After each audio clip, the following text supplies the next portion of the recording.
Selahattin. Hadi koşun! Hadi! Saldırın! Saldırın! Hadi!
Kara Tekin.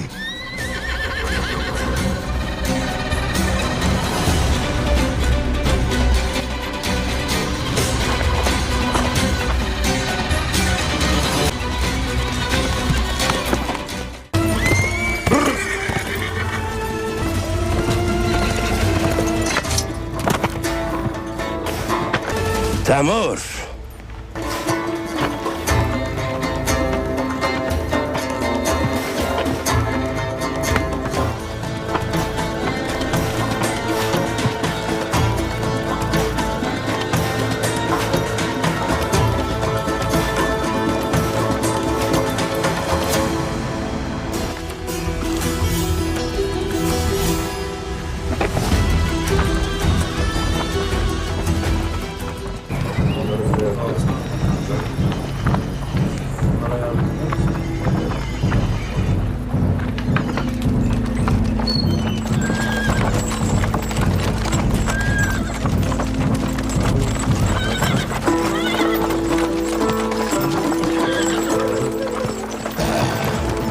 Ağabey. Kara Tekin.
Saldırın!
Emir Hazretleri.